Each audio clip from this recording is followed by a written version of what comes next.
morte passou a todos os homens.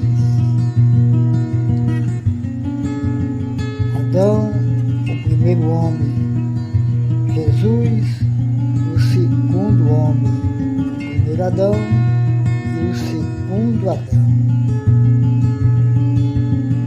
A Bíblia relatou que Adão pecou, dando ouvido à voz da serpente, à voz da sua mulher,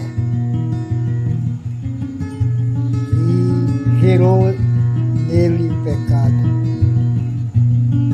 e se transformou num grande salário. A Bíblia prega: o salário pago pelo pecado é a morte. Jesus, o segundo Adão, trouxe a vida, e a vida eterna é essa, que creia nele, no Messias enviado por Deus, porque Deus amou o mundo de tal maneira que deu seu Filho unigênito, para que todos os que nele creem não pereçam, mas que tenham a vida eterna. E a vida está em Jesus Cristo. É bom se reconciliar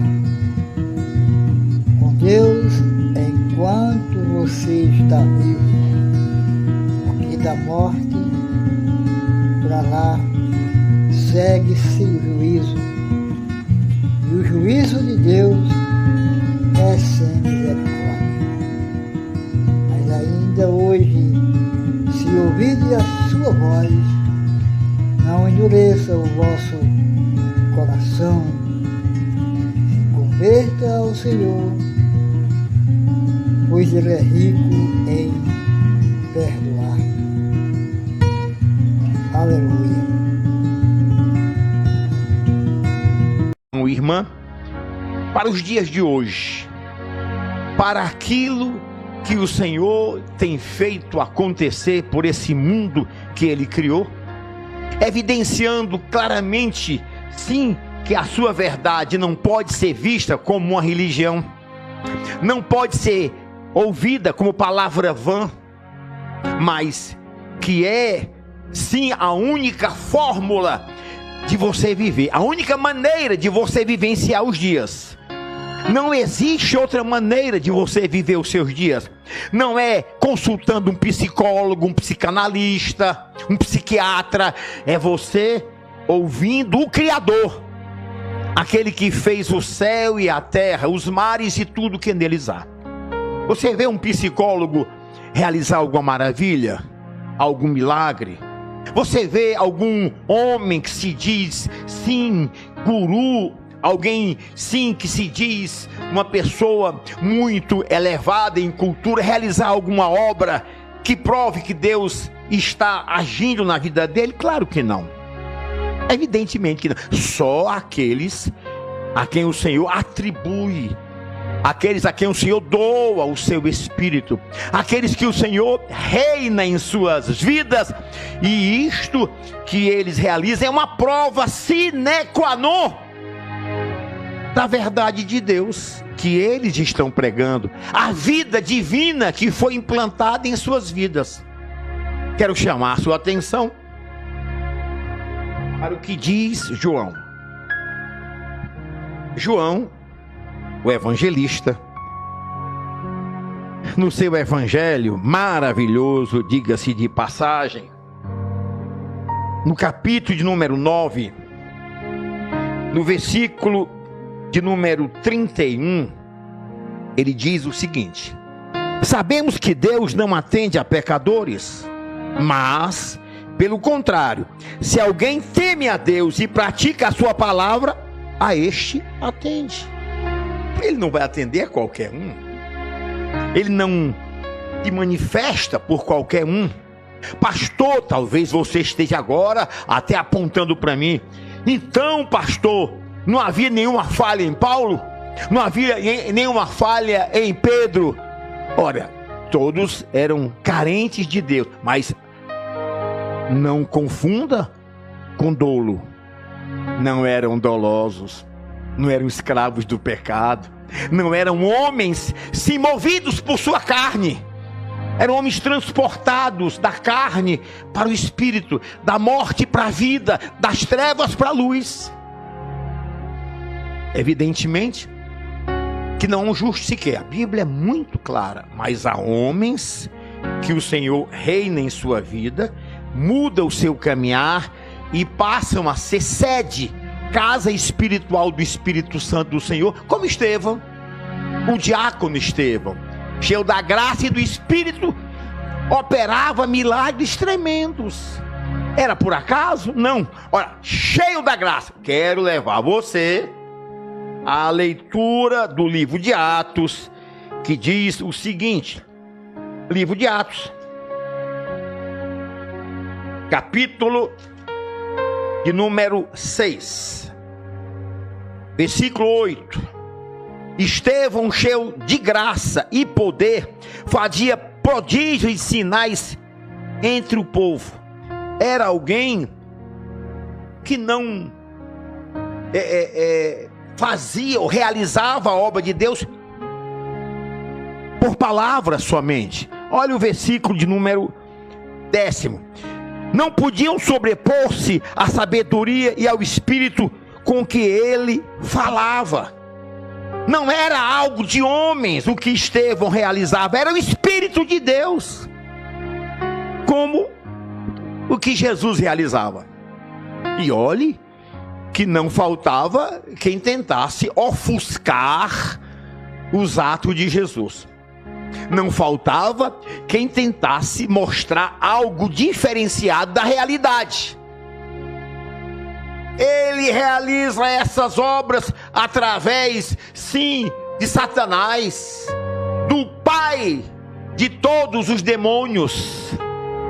Era uma fórmula criada pelo diabo para que assim fosse ofuscado o que Jesus realizava, os milagres que o Senhor fazia. Mas será que Beelzebu, o maior dos demônios, o pai dos demônios, chefe dos demônios, vamos colocar assim, ia se levantar contra ele mesmo? Claro que não. Óbvio que não. Aquela legião, aquele gadareno tinha 6.000 demônios. 6.000. Não eram um ou dois, 6.000. Ele se rasgava, ele vivia nos sepulcros. Ele amava o cemitério, amava a morte. A vida dele era uma clara evidência dos demônios. Ele andava sempre contrário a Deus. E aqueles 6.000 demônios não puderam resistir ao Senhor.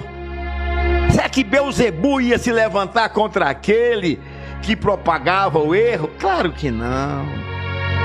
Beelzebu não ia se levantar contra aquele que era amigo dele, auxiliar dele? Claro que não. Só aquele que se opunha, só aquele que era maior, só aquele que podia e pode realizar sinais e maravilhas. E você, meu amigo, meu ouvinte, não pode e não deve de forma alguma, sim, deixar de lado esse trecho. Jesus aqui está acusando as pessoas que moravam, que residiam, que estavam ali e viram as suas maravilhas, e ouviram as suas mensagens inteiramente diferenciadas dos doutores da lei, até do sumo sacerdote. Era algo que vinha do trono da graça, era água que saía da pedra, que dava ao homem entendimento, que dava ao homem condição de entender o propósito de Deus. Quando a palavra é divina é assim. Quando a palavra é de homem, aquele chocolate, aquela água com açúcar, aquela coisa repetitiva. Não traz, sim, subterfúgio, não sai aquele que está no fundo, escondido. Não vem à tona a palavra libertadora. O Senhor, na carta aos Gálatas, ele diz o seguinte, no versículo 4, a carta aos Gálatas, capítulo 1, ele fala o seguinte, olha, diz assim: o qual se entregou a si mesmo pelos nossos pecados, para nos desarraigar desse mundo perverso, segundo a vontade de nosso Deus e Pai. Essa é a vontade do Pai, e Ele mostrou, Ele evidenciou, e aqueles que são súditos dEle, fazem a mesma coisa que Ele fez com, assim, o querer do Pai, o querer do Senhor, porque o Senhor da igreja é Jesus, e o querer dEle é que o homem seja desarraigado desse mundo perverso. O homem sai da condição de carnal, de natural, de temporal, para viver uma vida diferenciada, onde ele passa a ser luzeiro, e não uma geração incrédula e perversa, onde a carne é que fala, onde os valores naturais é que falam. Jesus, quando cita esta geração perversa, claro que ele sempre vai incluir nunca o obediente, nunca o fiel, nunca o praticante, nunca aquele que é canal e é instrumento dele para a sua glória, mas todo aquele que não o ouve, todo aquele que ele, como aqui no exemplo, está acusando. Homens que não vivem no espírito, vivem na carne. São pessoas sempre tomadas pela carne, impulsionadas pela carne, querem conquistar pela carne. Entende que na hora de se apresentar no emprego, indo de decote bem marcante, vai conseguir um emprego. Não acha que é pela qualidade do caráter, que é pela pessoa preencher sim todos os requisitos para aquele setor que é chamado por uma empresa. Ela entende que é pelo decote, pelo modo de sentar, cruzando as pernas. Pessoa natural, pessoa temporal. Não. Você, por exemplo, conquista o Senhor nunca andando na carne. Você conquista o Senhor andando no Espírito. Você conquista lugar de destaque na igreja andando no Espírito, nunca andando na carne. Veja, eu quero agora questionar você que está aí me acusando.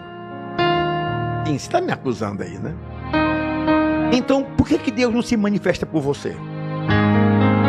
Não, eu admito que a misericórdia de Deus é para quem o teme. Então, por que Ele não se manifesta por você? Por que não acontece nada por você? Porque você é carnal e natural.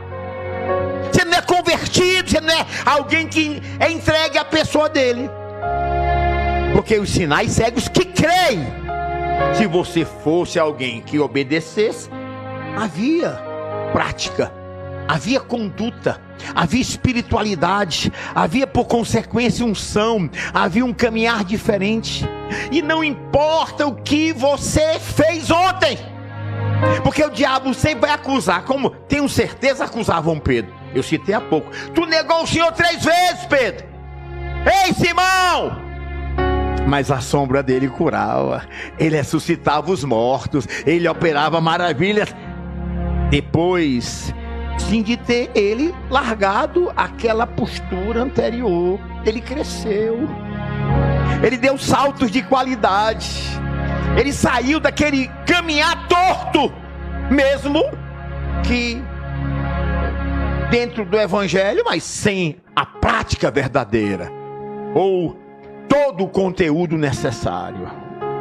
Senhores, é preciso que cada um de nós examine esse versículo e tome para si.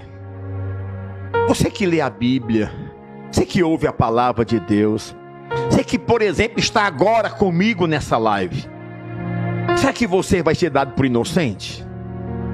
Claro que não. É lógico que não. Se é chegado a você a palavra, se o Senhor se mostra, se o Senhor esclarece, se o Senhor revela o caminho que você deve caminhar, se Ele mostra para você valores verdadeiros, você quer viver os seus valores? Você aponta quem quer servir, você é obstáculo a quem quer adorar. Será que você vai ficar impune?